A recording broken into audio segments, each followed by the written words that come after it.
Welcome to Twin Study Circle. This is Kodeshwara.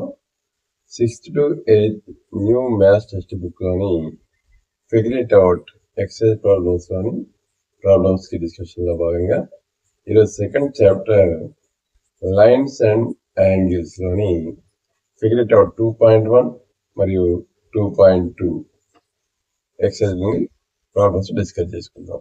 ఈ వీడియోని పూర్తిగా చూసి మీ ఒపీనియన్ కామెంట్ రూపంలో తెలియజేయండి. అదేవిధంగా లైక్ చేసి హైప్ చేయడం ద్వారా ఇది ఎక్కువ మంది చేరే అవకాశం ఉంది. అందులో ముందుగా ఫిగర్ ఇట్ అవుట్ 2.1 లో first question, Ramu marked a point on a piece of paper. How many lines can he draw that pass through the point? Venkat marked 2 points on a piece of paper. How many different lines can be drawn that pass through both the points? Can you help Ramu and Venkat find their answers? So మనం చూసినప్పుడు ఒక point గుండా ప్లేన్లో మనం infinitely many lines draw చేయొచ్చు. So కాబట్టి రాము విషయం చూసుకున్నప్పుడు infinitely many lines can pass through a point in a plane. So let P be a point తీసుకున్నప్పుడు in a point we can draw many lines through P. కాబట్టి మనం infinitely many points draw చేయొచ్చు. తర్వాత వెంకట్ గురించి చూసుకున్నప్పుడు ప్లేన్లో 2 points గుండా ఒకే ఒక లైన్ డ్రా చేయగలము. So only one line pass through 2 given points A and B are two different points. So we can draw only one line passing through A and B. Next, second problem చూసినప్పుడు name the line segment in figure 2.4. Which of the 5 marked points are on exactly one of the line segments? Which are on 2 of the line segments? So మనము figure 2.4 చూసుకున్నప్పుడు దీనిపైన మనకి LMPQR అని 5 points ఉన్నాయి. So వీటిలో only one line segment ఉన్న points అంటే L,R తీసుకోవచ్చు. సో 2 లైన్ సెగ్మెంట్స్ ఉన్న పాయింట్స్ అనుకుంటే M,P,Q అంటే సో లైన్ సెగ్మెంట్స్ వచ్చేసి ఇక్కడ LM, MP, PQ, QR అవుతాయి. సో 5 పాయింట్స్ అన్నప్పుడు L, M, P, Q and R అవుతాయి. So points on exactly one line segment అన్నప్పుడు L,R. So points on 2 different line segments ఉన్నప్పుడు M, P and Q 3 points వస్తాయి. Next third problem. So ఇక్కడ name the rays shown in figure 2.5. Is T the starting point of each of these rays. So మనకి ఈ figure 2.5 తీసుకున్నప్పుడు rays అనేవి TA bar, TN bar, TB bar, NB bar వస్తాయి. So ఇవి all అనేవి టీతో start కావట్లేదు. So TA bar, TB bar మాత్రమే, TB బార్, TN బార్ అనేవి టీతో స్టార్ట్ అవుతున్నాయి. NB బార్ అనేది టీతో స్టార్ట్ కావట్లేదు. సో ఇక్కడ rays TA bar, TN bar, TB bar and NB bar. So ఇవి no T starting point of TA bar, TB bar, TN bar but not of ray NB bar. Next fourth problem చూసుకున్నప్పుడు draw a rough figure and write labels appropriately to illustrate each of the following అన్నాడు. అందులో A bit వచ్చేసి line OP and line OQ meet at O అన్నాడు. Next B point వచ్చేసి ray XY and line PQ intersect at point M. Next C point వచ్చేసి line L contains point E and F but not point D. So D point వచ్చేసి point P lies on AB. So వీటికి answer చూసుకున్నప్పుడు, so ఏ bit చూసుకున్నప్పుడు మనకి OP line and OQ line meet at O అన్నప్పుడు O అనేది point of ఇంటర్సెక్షన్గా, OP OQ అనేవి lines ఈ విధంగా వస్తాయి. నెక్స్ట్ బి బిట్ చూసుకున్నప్పుడు మనకి XY ray and PQ line intersect at point M అవుతుంది. PQ line XY ray, so point of intersection is M అవుతుంది. నెక్స్ట్ పాయింట్ సి బిట్ చూసుకున్నప్పుడు line L contains point E and F. So point E,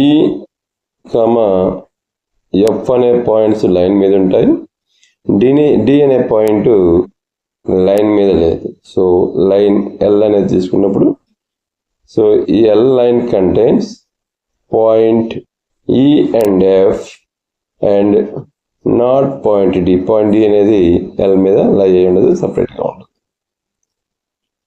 next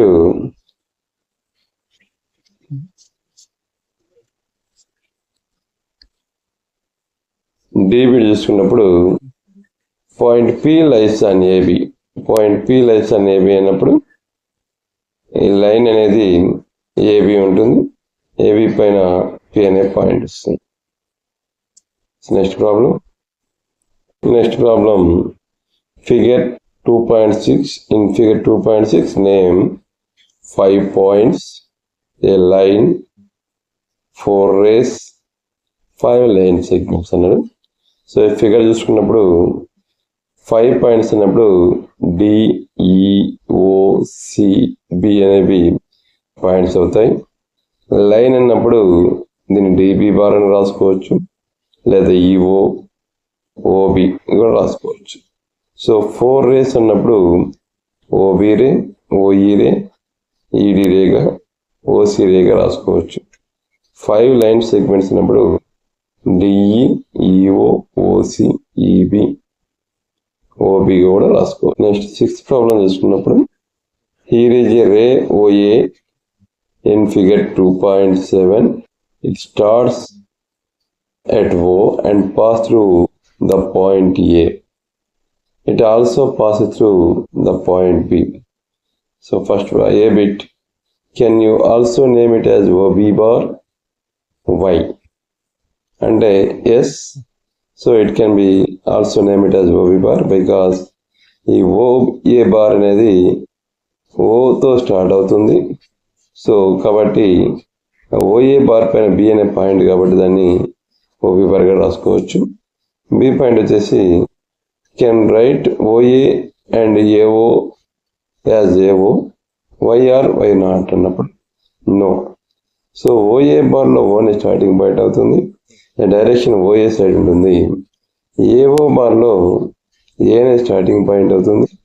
so AO అనేది reverse డైరెక్షన్లో ఉంటాయి కాబట్టి ఇవి రెండు same కావు. సో ఏ బిట్ తీసుకున్నప్పుడు S ray OA ray can be also named as OB ray because the initial point is O and the direction is same. So B question తీసుకున్నప్పుడు no, in a ray the starting point always written first. So for OA ray, OE is initial point. For AO ray, A is initial point. So these are not same గా చెప్పుకోవచ్చు.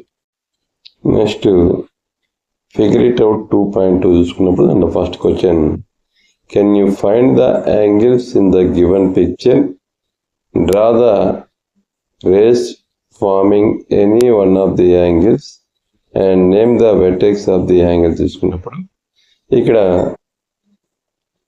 First డయాగ్రామ్లో cycle తీసుకున్నప్పుడు ఇక్కడ BAD అనేది యాంగిల్గా తీసుకోవచ్చు. Next ADC అనేది యాంగిల్గా తీసుకోవచ్చు, ADB angle తీసుకోవచ్చు. అదేవిధంగా యాంగిల్ ABC, యాంగిల్ ఏబిసి అనేది, యాంగిల్ ఏబిడి అనేది కూడా మనం తీసుకోవచ్చు. ఫస్ట్ ఫిగర్లో వచ్చేటువంటి యాంగిల్స్ తీసుకున్నప్పుడు angle ADB, angle ADC, angle BDC వీళ్ళకి యాంగిల్ వెర్టెక్స్ అనేది డి వస్తుంది. నెక్స్ట్ యాంగిల్ ఏబిసిలో vertex vertex is B, angle బిసిడిలో వెర్టెక్స్ సి వస్తుంది, యాంగిల్ బిఏడిలో వెర్టెక్స్ అనేది ఏ వస్తుంది. నెక్స్ట్ డయాగ్రామ్ తీసుకున్నప్పుడు ఈ డయాగ్రామ్లో మనము ఇది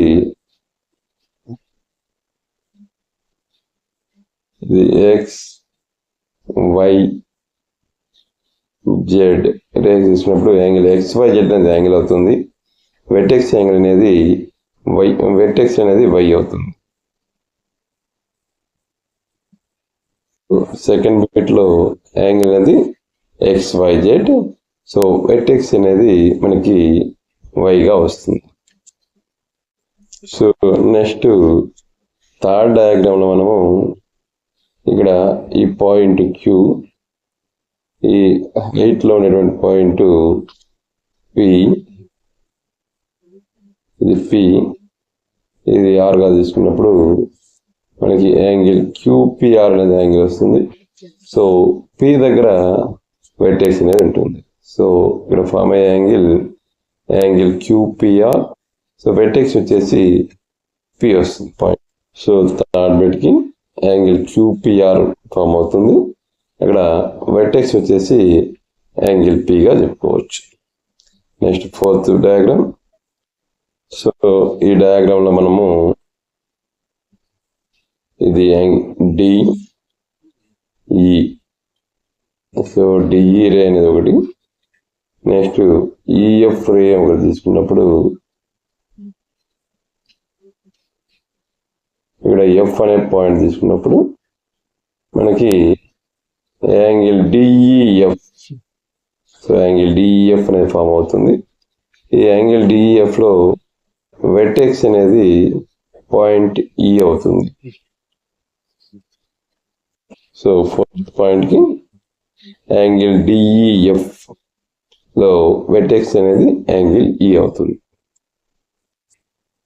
నెక్స్ట్ మనకి సెకండ్ ప్రాబ్లం చూసుకున్నప్పుడు draw and label an angle with arms ST and SR అన్నారు. సో దీని డయాగ్రామ్ చూసుకున్నప్పుడు ఇక్కడ ST SR అనేవి rays a common point, vertex అనేది S అయినప్పుడు S is the vertex angle. సో ST and SR are arms of the angle. దీన్ని మనము TSR గా తీసుకోవచ్చు. Angle TSR or angle RST గా రాసుకోవచ్చు. So ST and SR are the arms of the angle TSR. So diagram వచ్చేసి ఈ విధంగా వస్తుంది. Next problem, third problem, explain why angle APC cannot be labelled as angle P.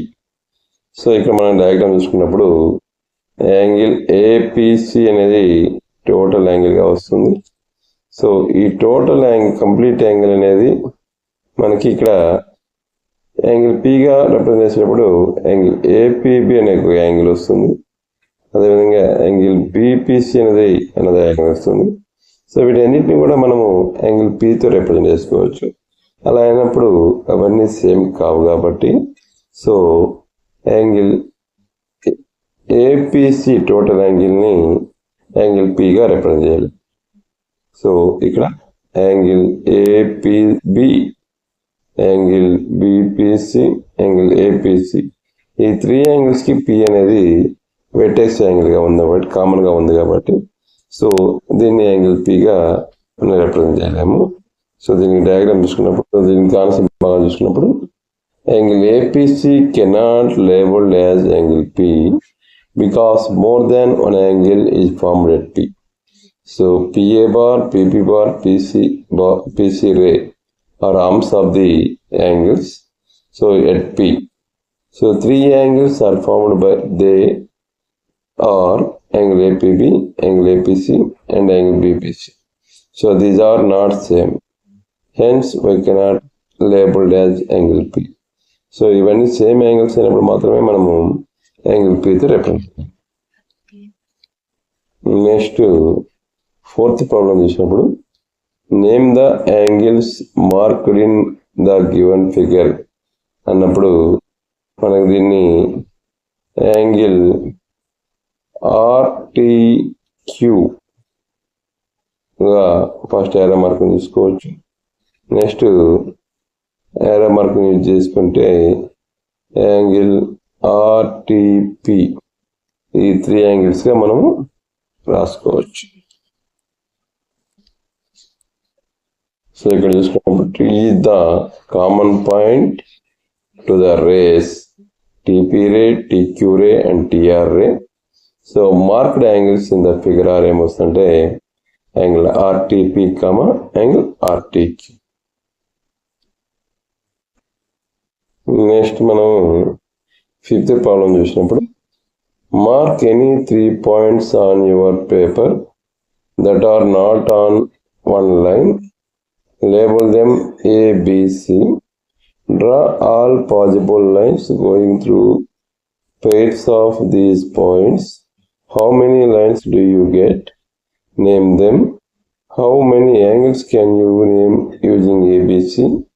Write them down and mark each of them with a curve in figure 2.9.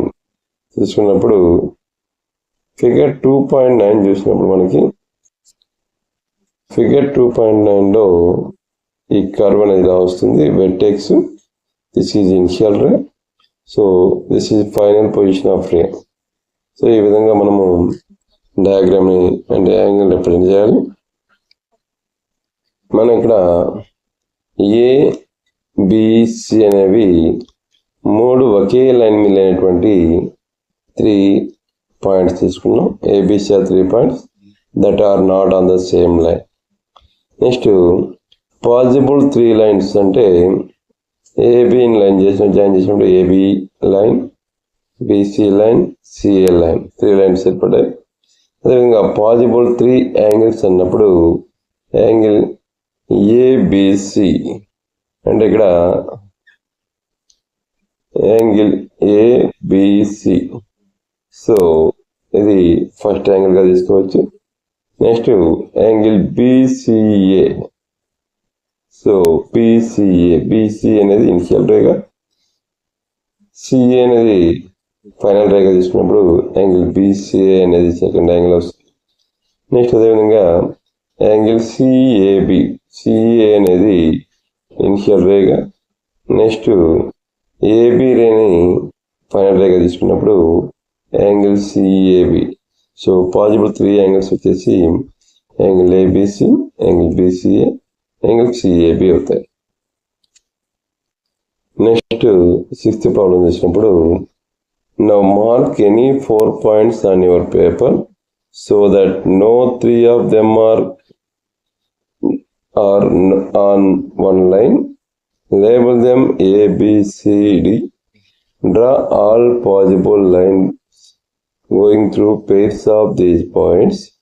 How many lines do you get? Name them. How many angles can you name using ABCD? Write them all down and mark each them with a curve as in figure 2.9. So మనకి figure 2.9 చూసుకున్నప్పుడు అది curve అనేది మధ్యలో ఉంటుంది, initial రే, vertex, final Rega ఉంటుంది. So మనం draw చేసుకున్నప్పుడు ABCD అనేవి ఈ 4 పాయింట్స్, ఎనీ 3 పాయింట్స్ అనేవి సేమ్ లైన్ మీద లేకుండా ఉన్నాయి. సో వీటిని మనము జాయిన్ చేసినప్పుడు AB line, BC line, CD line, DA line, అదేవిధంగా BD లైన్, AC లైన్ అనేవి మనకి 6 లైన్స్ ఏర్పడతాయి. సో ఈ 6 లైన్స్ ఏర్పడినప్పుడు ABCD are the given points, 4 points. So no 3 points are same line. Joining pairs of these points, we get 6 lines. They are AB line, AC line, AD line, BC line, BD line, and CD line. Next మనకి there are 12 angles are formed. They are ఇక్కడ angles చూసుకున్నప్పుడు మనకి so ఇక్కడ angle ABD ఒకటి, angle ABC అనే second angle ఏర్పడుతుంది. అదేవిధంగా angle DBC అనేది కూడా ఒక యాంగిల్ ఫామ్ వస్తుంది. సో ఈచ్ వెర్టెక్స్ దగ్గర మనకి 3 యాంగిల్స్ ఫామ్ అవుతున్నాయి. సో నెక్స్ట్ అదేవిధంగా C దగ్గర ఫామ్ అయ్యే angles angle BCA, angle BCD, అదేవిధంగా యాంగిల్ ACDగా తీసుకోవచ్చు. నెక్స్ట్ అదేవిధంగా C నుంచి D వైపు చూసుకున్నప్పుడు యాంగిల్ CDB ఒక యాంగిల్ వస్తుంది, యాంగిల్ CDA అనదర్ యాంగిల్ వస్తుంది. అదేవిధంగా యాంగిల్ ADB అనేది ఒక యాంగిల్ వస్తుంది. నెక్స్ట్ ఏ దగ్గర వెర్టెక్స్ పాయింట్ యాంగిల్ తీసుకున్నప్పుడు యాంగిల్ DAB ఒక యాంగిల్ వస్తుంది, యాంగిల్ DAC అనదర్ యాంగిల్ వస్తుంది. నెక్స్ట్ అదేవిధంగా యాంగిల్ BAC అనేది ఒక యాంగిల్ వస్తుంది. సో మొత్తం యాంగిల్స్ తీసుకున్నప్పుడు మనకి angle ABC, angle ABD, angle DBC ఇవన్నీ వెర్టెక్స్ B దగ్గర ఫామ్ అవుతాయి. Angle BCA, angle BCD, angle DCA అనేవి వెర్టెక్స్ C దగ్గర ఫామ్ అవుతాయి. Angle CDB, angle CDA, angle ADB అనేవి వెర్టెక్స్ D దగ్గర, angle BAD, angle BAC, angle DAC అనేవి vertex A దగ్గర ఫామ్ అయ్యేటువంటి టోటల్ ఆల్ యాంగిల్స్గా మనకి 12 యాంగిల్స్ ఫామ్ అవుతాయి. సో ఇక్కడ వచ్చి 4 పాయింట్స్ తీసుకున్నప్పుడు any 3 not on the same line తీసుకున్నప్పుడు మనకి టోటల్గా 6 లైన్స్ ఫామ్ అవుతాయి. 6 లైన్స్ నుంచి 12 యాంగిల్స్ అనేవి మనకి ఫామ్ అవుతాయి. Thank you.